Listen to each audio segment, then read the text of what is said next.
如果要你去做公廁呢一門生意，你會用咩方法去賺錢呢？入場費、賣紙巾、賣洗手液。德國咧有一間經營公廁嘅公司咧，佢哋嘅年收最高去到3億，但重點係佢嘅公廁係免費使用嘅喎。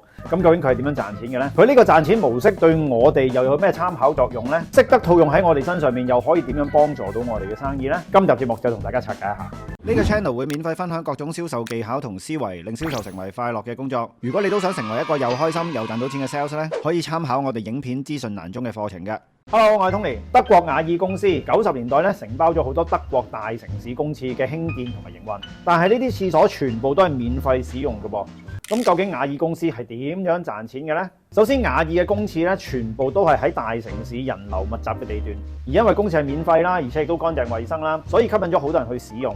雅爾公司咧就將公廁嘅外牆同埋內牆，甚至乎係廁紙啊，都變成廣告版位。而因為人流多、環境衛生舒適嘅關係，好多國際大品牌，例如 Chanel 啊、蘋果啊、Nokia 都係佢哋嘅廣告客戶。除此之外，佢哋亦都會同公廁附近嘅餐廳同商場合作，去廁所咧就可以獲得優惠券。消費者憑券去消費咧，雅爾公司就可以獲得回贈。雅爾公司表面係營運緊公廁，好似係一個服務性行業咁樣，但其實佢係做緊流量變現嘅生意啊！喺90年代咧，呢種思維可以話係非常之超前，因為莫講話90年代啊，就算去到今時今日，好多人都係以賺差價嘅模式去做生意嘅，即係成本1蚊，然後2蚊賣出去，自己就賺當中1蚊嘅差價。如果公廁係靠入場費，又或者賣產品去賺錢咧，佢就係以賺差價嘅模式去經營。但係雅爾嘅經營模式咧，就係先去諗點樣聚集流量，然後再用流量去變現。咁賺差價同埋流量變現喺經營上有咩分別呢？如果你想靠賺差價去賺錢咧，有幾個條件係需要滿足嘅。第一，市場資訊要有明顯嘅不對稱，消費者唔知道我嘅貨源喺邊度，亦都唔知道我嘅貨源嘅成本係幾多，所以我可以用高價賣俾你，賺取當中嘅差價。第二，產品有專利因素，除咗我之外，其他人根本提供唔到，同樣地都可以賺取好大嘅差價。第三，就係產品有好強嘅品牌價值，客戶對產品有高度嘅信賴同埋忠誠度，就算我嘅產品比市場同類型嘅競爭對手貴都好啦，消費者都係選擇我。如果你具備以上一個或者多個條件呢，咁你就可以靠賺差價生存啦。但係隨住資訊嘅透明度越嚟越高，社會嘅產能不斷提升，同埋行業嘅競爭越嚟越激烈咧，賺差價嘅生存空間係越嚟越窄。以前你可能賺到1倍嘅差價，但係而家可能你只係賺到30% 嘅差價。真係靠賺差價而又可以賺到大錢嘅呢，只係得大企業可以做得到嘅啫。因為佢哋真係可以掌握到好唔公平嘅市場資訊，或者專利技術、品牌價值。一般小企業靠賺差價嚟賺錢咧，將會經營得非常困難。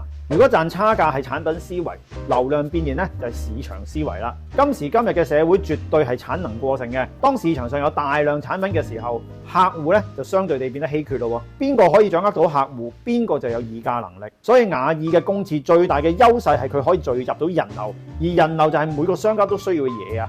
所以商家會願意付費去俾雅爾去接觸佢嘅人流，而更加重要嘅係雅爾嘅流量變現模式係價高者得，雅爾可以選擇付費意願最高嘅廣告商，俾佢喺公廁裏面賣廣告，從而極大化自己嘅盈利空間。相反地賺差價，因為產品思維，你好難有一個比人哋好大嘅差價㗎。例如你唔會有一包紙巾貴過人哋10倍，但係依然有人買㗎嘛。賺差價嘅盈利空間係非常有限㗎。所以點解 Meta、Google 啊、Amazon 啊、阿里巴巴等呢啲嘅科技企業可以成長得咁快呢？因為佢哋都係做緊流量變現嘅生意，佢哋嘅生意本質上嘅盈利能力係比較強嘅。翻返我哋日常生活，如果今日嘅你啊都係做緊賺差價嘅生意呢，你應該會感受到好大嘅經營壓力。舉個例子，冇幾耐之前我去深水埗黃金商場買 Switch 2俾我個仔做生日禮物，成個商場嘅 Switch 2都係賣緊同一個價錢，咁我相信呢啲鋪頭同任天堂攞貨個價錢應該都係一樣。